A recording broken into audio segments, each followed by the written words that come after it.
Hallo ihr liebe Leid, hier ist wieder der Yankee mit Let's Play Chrono Trigger auf Pelzig. So, das ist der nächste Anhaltspunkt, aber ich muss gerade mal gucken, ob ich das noch bei mir drin habe im Inventar. Wenn nicht, müssen wir uns das Zeug noch besorgen. Thomas Limo, genau. Das kriegt man in der Cora-Stube, also... Das ist Gutsherrenhaus. In der Stube kriegen wir das im Jahr 600. Und jetzt brauchen wir so für die Grabstehe. Weil wir kümmern uns jetzt um die Quest Regenbogenschale. Große Abenteuer Thoma Levin-Ruth hier, ja. Der kriegt jetzt sein Limo draufgestellt. Als Tribut kriegt er Libation. Also eine Trankopfergabe. Sieht auch aus, als hätte er auf der Grabstehe gepinkelt, aber auf jeden Fall ist er da wieder. So, Chrono, lang nicht mehr gesehen. Ich habe die Regenbogenmuschel gefunden. Dort westlich vom Kap liegt eine große Insel namens Rieseklauer. Da findet er die Muschel. Ah, schön, dass das nochmal gezeigt wird. Das finde ich sehr gut. Okay. Und zwar im Jahr 600. Aber pass auf, da hat's viele Monster. Erlaub, ich muss los. Geistersache erledige und so. Gut. Auf mich war die beste Limo im ganzen Himmel. Bis dann. Gut. Dann... Die Insel gibt's hier gar nicht in der Gegenwart. Okay. Dann kehren wir ins Mittelalter zurück.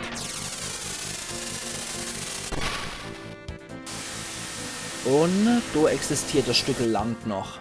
So. Die Riesenklauer. So. Da sollten wir nochmal speichern. Und in die Riesenklauerei. So. Gut, wie gesagt, wir gehen jetzt mit dem optionalen Ding hier noch. Thomas zerknittert die Notiz. Die Löcher, wenn ich absichtlich springen, muss ich wieder von vorne anfangen und, ja. Oh.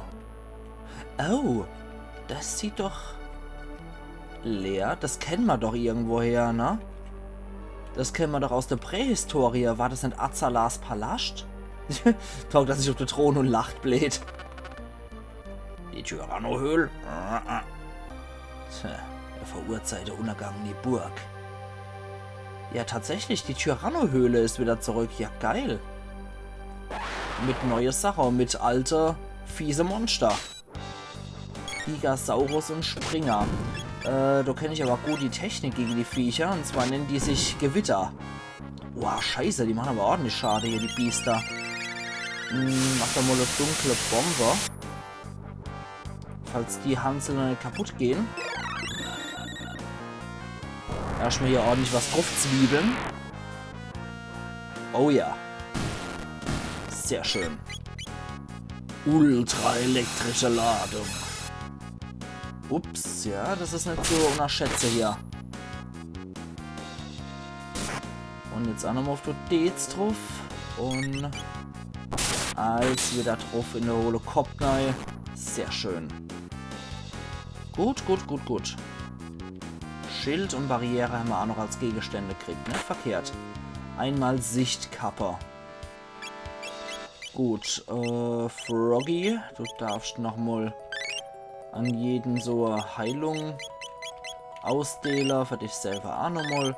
Und für Markus sind wir auch nochmal auf Nummer sicher. So, da runter geht's auch noch woher. Ach Gott, wieder die Pavian Rex. Nee, Lizardactyl. Okay.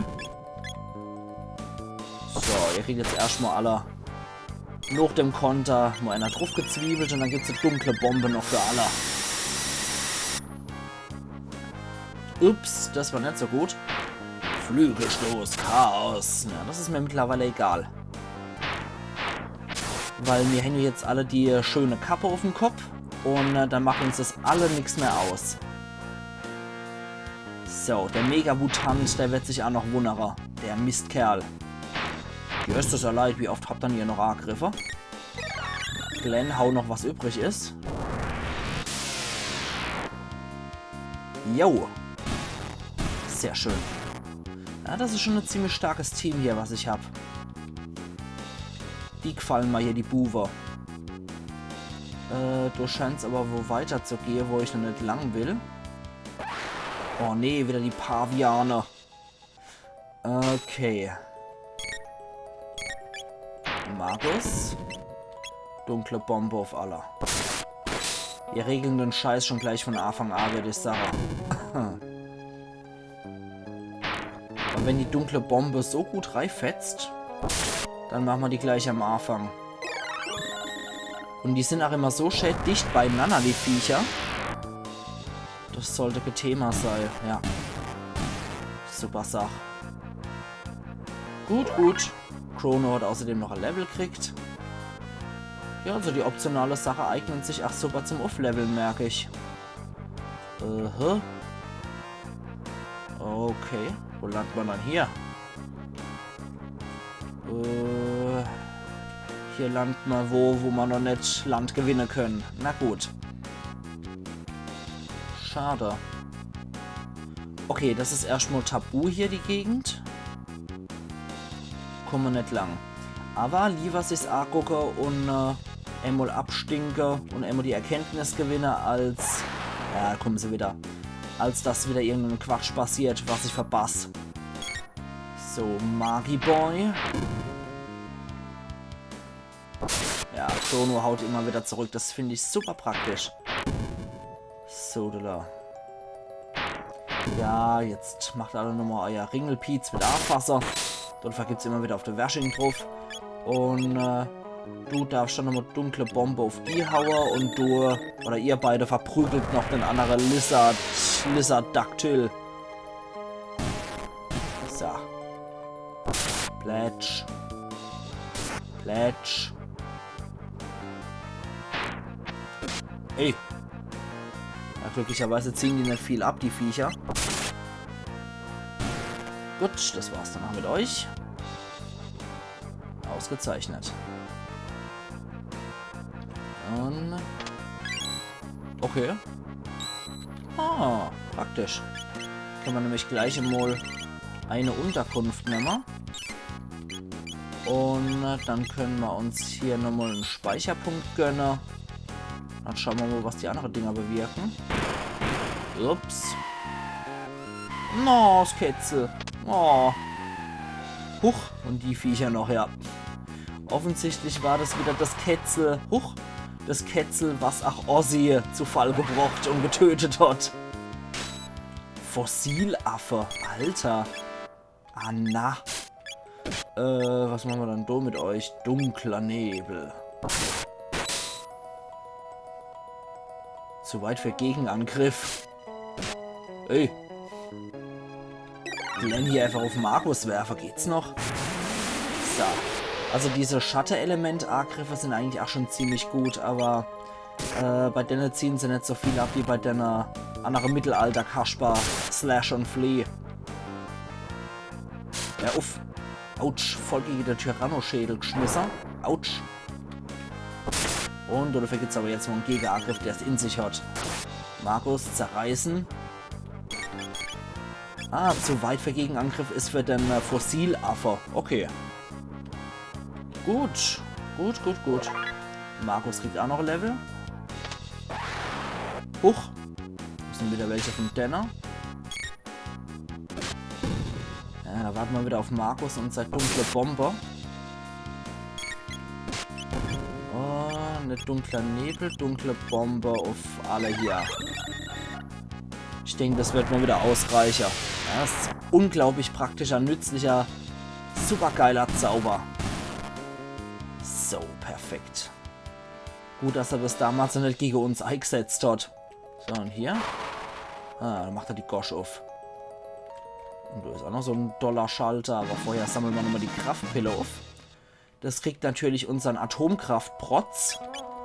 Erstmal sortieren. Und die Kraftpille geht, wie gesagt, an Chrono. Dann Glänzenmann, du darfst nochmal Heiler. Und weil du Markus so magst, darfst du nochmal Abschlecker. Und dich selber auch nochmal. Ein bisschen Wundelecker. So. Dann hier, ne? Du, du, du, du. Sehr, sehr martialisch die Musik hier. Also anscheinend bringt es uns nichts, das Ding zu drücken. Ich weiß es nicht. Aha, jetzt sind wir hier gelandet. Und hier gibt es noch einen Ätherfall. Alles klar, hier blinkt noch was. Kraftpiller. Und natürlich wieder an unseren Atomkraftprotz. Wobei ich würde sagen, Glenn darf auch mal haben. Der haut ja auch ordentlich drauf. Bevor immer nur Chrono drauf haut. Wobei, er ist der Krieger. Er macht den meisten Schaden eigentlich. Er ist der reine Krieger, während Glenn eigentlich eher so ein Kriegspriester fast schon ist, würde ich sagen. Oh, da kommen wieder ein paar Fossilaffe raus. Also, als Fossilaffe. Und, ouch. Schier, der mich da abhängt runtergeschmissen hat. Oder vergeht's dann so richtig einen auf die Schnut. Ouch. Ich wurde mit einem Magier beworfen. Und dafür geht's auch nochmal Rache. So, Glenn. Darfst du da nochmal drauf schlagen? Ja, Glenn macht schon gut Schaden. Chrono, gib ihm. Sehr gut. Das war's dann mit dem Affekopf hier. Das sind aber schon ziemlich hässliche Pavianer. 474. Autsch. Ja, die Gegenangriffe sind stärker. Und Gott. Alle umgeschnetzelt. Sehr schön. Okay. Weiter geht's. Und jetzt sind wir nur in einer anderen Umgebung hier gelandet. Ah ja, okay. Da kämen wir von dem Tunnel raus, wo wir nicht hin konnten. Okay. Also alles noch auf dem richtigen Weg und ich kann auch in etwa mich orientieren, wo wir gerade sind. Dann, Moment. Erstmal die Truhe hier abgrasen. Einmal Lapis. Und dann hier rein. Oh, da kommen noch ein paar Gegner. Das ist nicht so gut. Da sollten wir vorher nochmal alle gründlich durchheilen. Damit es auch ein gescheiter Kampf wird. So, ich mag hässliche Überraschungen. Oh je, der Speckosaurus ist auch wieder dabei. Probieren wir doch mal Leuchten bei den Viecher aus. Und einmal geglitzert und schon gibt es eine Kernspaltung. Ach du Scheiße. Aber der Speckmann ist immer noch da. Puh. Gibt auch ordentlich was zurück. Sehr schön. Ja, Leuchten scheint wohl auch eine Gewitterattacke zu sein. Krasser Scheiß. Und Glenn kriegt auch nochmal Level. So, da geht's dann auf, nämlich da muss ich jetzt erstmal öffnen. Okay. Ja, das kennen wir noch. Tschüss, Affe. Und tschüss, Affe. Perfekt. Das war natürlich alles damals Außengelände. Mittlerweile sind es Erdhöhler. Und hier haben wir noch ein paar neue Sachen mit drin. Pff. Das ist man natürlich nicht so clever. Und... das ist die Zelle von Kino. Oder wo die anderen Bewohner noch mit drin waren. Ja, jetzt kommen wir dort hier sogar. Und nochmal so Muskelprotzpiller. Alter Falter, hier finden wir Steroide bis zum Abwinken. Moment.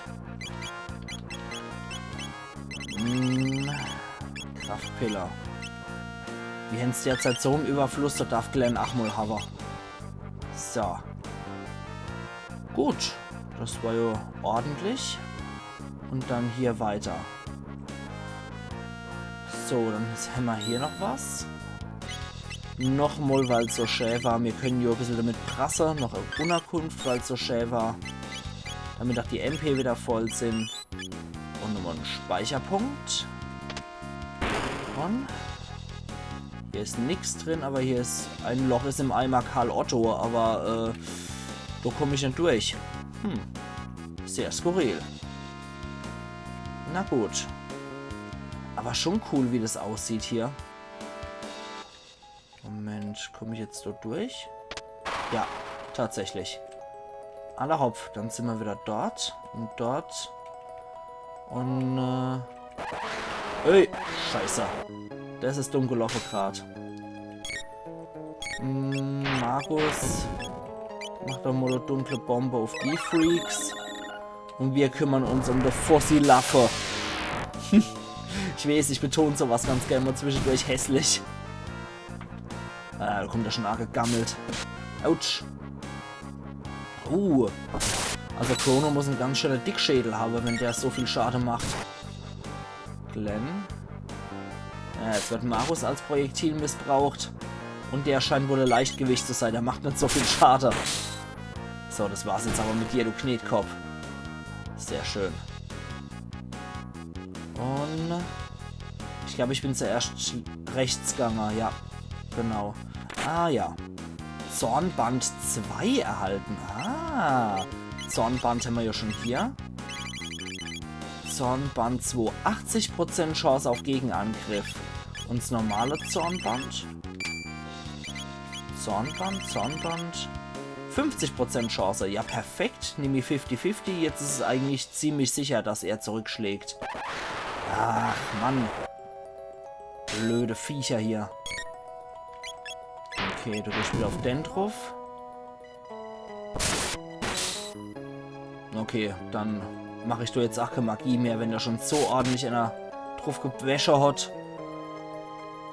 Ah, komm. Gib ihm. Sehr schön. Du gehst nochmal auf den. Dann hätten wir den erledigt. Glenn, kümmere dich um das andere Mistgevieh.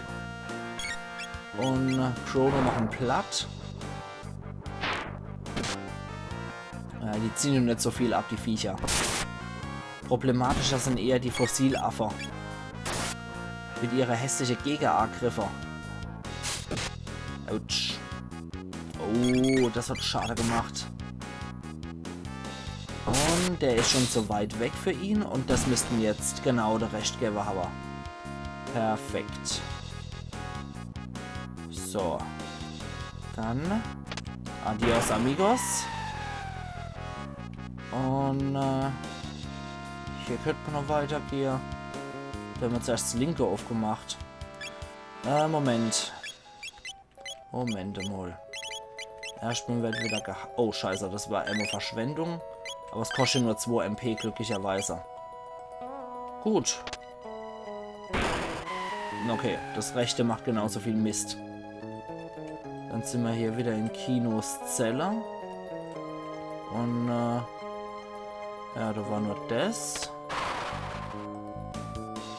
Gerade nochmal gucken. Ich mag mich gerade nochmal da ein bisschen umgucken.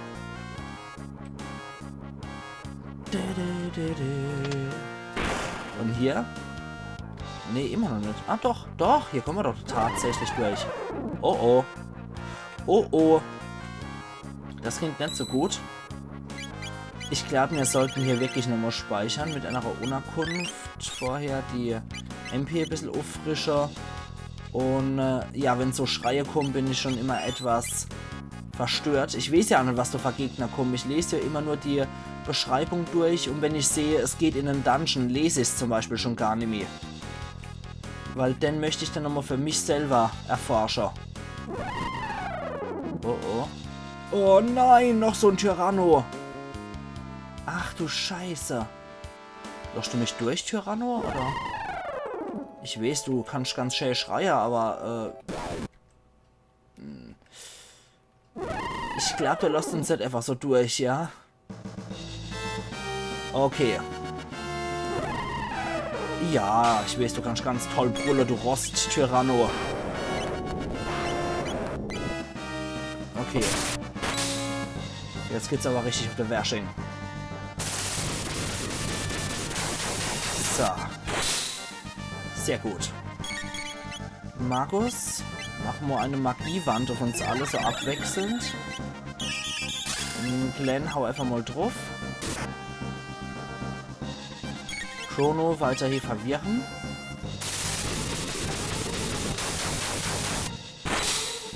Sehr schön.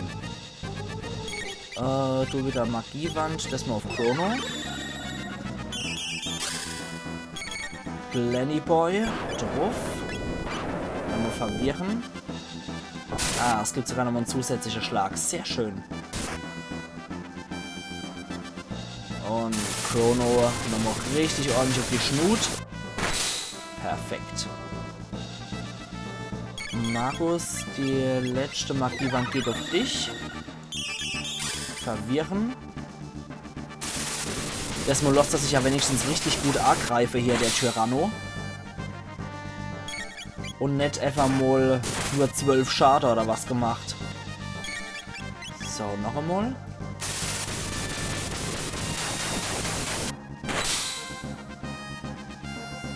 Ja, nur noch 3 Sekunden. Naja, Sekunden in Anführungszeichen. So, Markus. Ich darf schon mal einen dunklen Nebel machen. Einfach mal gucken, was das abzieht. Ui. Das ist echt gut. Frog drauf. Chrono verwirren. Und Markus darf gleich nochmal hinterher zaubern. Mal gucken, was die dunkle Bombe ausrichtet. Dunkle Bombe. Gucken wir mal einfach, was das anrichtet. Ja, genauso viel und kostet weniger. Chrono gibt nochmal einen auf den Deckel. Sehr gut. Ah, der Kampf wird gut, glaube ich. Okay, verwirren geht Nimi. Dann gönnt ihr noch ein Äther. Blend drauf. Und du nochmal dunkle Bombe.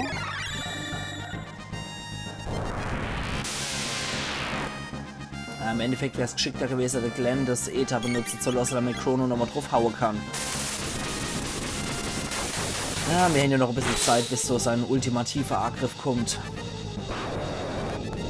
Jetzt gibt es hoffentlich nochmal einen Konter. Ja. Komm schon, komm schon.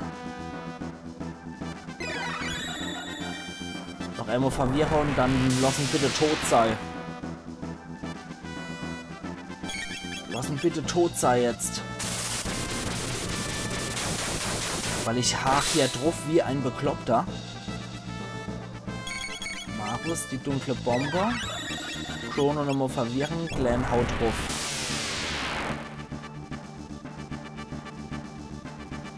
Und hopp, bitteschön. Bitte.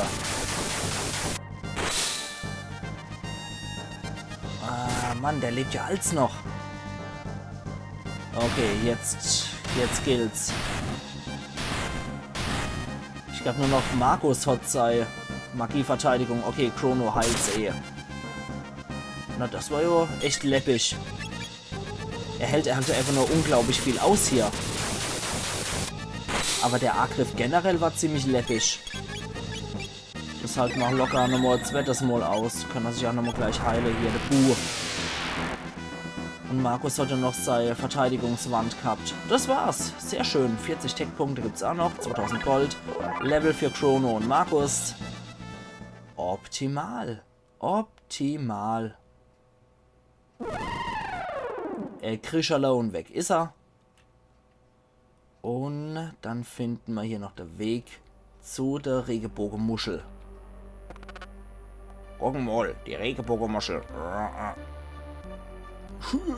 Sogar die 3 Ochse kriegen es nicht bewegt.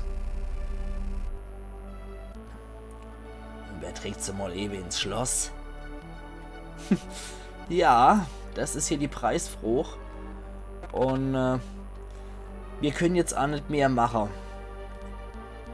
Das habe ich tatsächlich noch gelesen dann nochmal. Also das können wir nicht mehr machen, weil einfach mal so wegtragen, das ist leider nicht.